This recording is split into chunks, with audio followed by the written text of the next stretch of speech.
24 ঘন্টা পার হয়ে গিয়েছে, রামপুরহাটে এখনো চলছে জাতীয় সড়ক অবরোধ। অভিযুক্তের কঠোর শাস্তির দাবিতে অবরোধ আদিবাসীদের। গতকাল সকাল থেকে 114 জাতীয় সড়ক অবরোধ।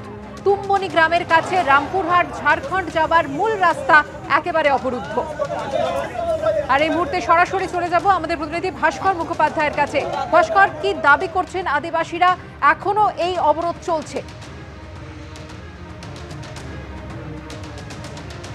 দেখো সুকন্যা, এই মুহূর্তে আমি ওই জাতীয় সড়ক অর্থাৎ 114 নম্বর যে জাতীয় সড়ক রামপুরহাট থেকে ঝাড়খণ্ড গেছে সেই জাতীয় সড়কেই দাঁড়িয়ে রয়েছি। এবং এখানে কিছুটা দূরে গেলেই সেখান থেকে একদম লম্বা প্রায় 1 কিলোমিটার ধরে ট্রাক দাঁড়িয়ে আছে এবং মূলত তুনবুনি গ্রাম সেখানেই অবরোধ করেছে স্থানীয় গ্রামবাসী এবং মৃত ছাত্রী আত্মীয় পরিজনেরা। তাদের বক্তব্য হচ্ছে এই ঘটনার সঙ্গে যে শিক্ষক যুক্ত অর্থাৎ মনোজ পাল, তাকে কঠোর শাস্তি দিতে হবে, তার ফাঁসির আশ্বাস দিতে হবে পুলিশকে, তবেই অবরোধ উঠবে। গতকাল সকাল 10টা নাগাদ অবরোধ শুরু হয় এবং বাঁশ ফেলে অবরোধ শুরু হয় এবং তারা জানিয়ে দেন যতক্ষণ পর্যন্ত শিক্ষকের কঠোর শাস্তির আশ্বাস না দেবে পুলিশ ততক্ষণ পর্যন্ত তারা তুলবেন না। কারণ তাদের যে আদিবাসীদের যে বিভিন্ন সংগঠন রয়েছেন সেই সংগঠনের যারা লোকজন তারাও আসতে শুরু করেছেন এবং তাদের সঙ্গে প্রশাসন লাগাতার বৈঠক করেছে, কিন্তু এখনও পর্যন্ত কোনো সমাধান সূত্র পাওয়া যায়নি।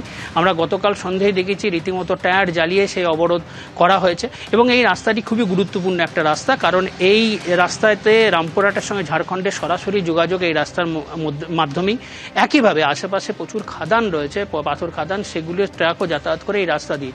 তো এই ধরনের গুরুত্বপূর্ণ রাস্তায় লাগাতার অবরোধের ফলে ব্যাপক যানজট তৈরি হয়েছে, কিন্তু এখনও পর্যন্ত সমাধান সূত্র মেলেনি। এই সকাল 10টা পর্যন্ত প্রায় 24 ঘন্টা হয়ে গেল এবং যারা অবরোধ করেছেন তাদের সঙ্গে পুলিশ প্রশাসন লাগাতার বৈঠক করছে এবং এমনকি এসডিপিও নেতৃত্বে গতকাল বিরাট পুলিশ বাহিনী ঘটনাস্থলে গেছিল, তাদের সঙ্গে আলোচনা করে, কিন্তু আলোচনার কোনো সূত্র না মেলার পর তারা ওখান থেকে পুলিশকে অর্থাৎ ওই তুনবুনি গ্রাম যেখানে অবরোধ চলছে সেখান থেকে বের করে দেয় এবং তাদেরকে বলা হয় যে তুমি আমাদের সঙ্গে থাকো। এই অবরোধ চলছে এবং দীর্ঘক্ষণ সার দিয়ে গাড়ি দাঁড়িয়ে রয়েছে, যানবাহন কিন্তু একেবারে অবরুদ্ধ। রামপুরহাটে 7ম শ্রেণীর ছাত্রীকে খুনের ঘটনায় খণ্ড বিখণ্ড দেহ উদ্ধার হয়েছে, কিছু দেহাংশের কিন্তু খোঁজ এখনো মেলেনি।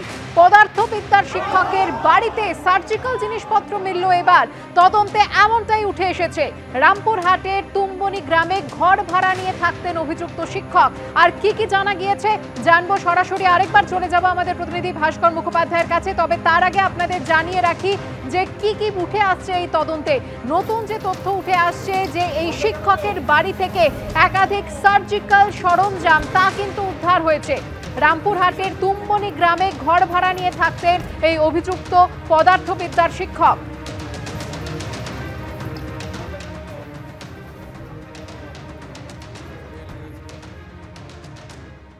আর এবার চোখ রাখবো আবহাওয়ার খবরে।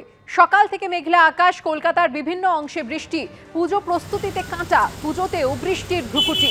মহালয়ার দিন বজ্রবিদ্যুৎ সহ বৃষ্টির সম্ভাবনা। মহালয়ার পরদিনও বজ্রবিদ্যুৎ সহ বিক্ষিপ্তভাবে বৃষ্টির পূর্বাভাস।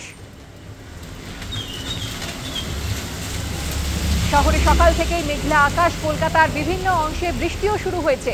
পুজো প্রস্তুতি চলছে জোর কদমে। রবিবার মহালয়া এবং যেমনটা জানা যাচ্ছে পুজোতে বৃষ্টির ভ্রুকুটি থাকবে। মহালয়ার দিন বজ্রবিদ্যুৎ সহ বৃষ্টির সম্ভাবনা রয়েছে, এমনকি মহালয়ার পরদিনও বজ্রবিদ্যুৎ সহ বিক্ষিপ্তভাবে বৃষ্টির পূর্বাভাস রয়েছে।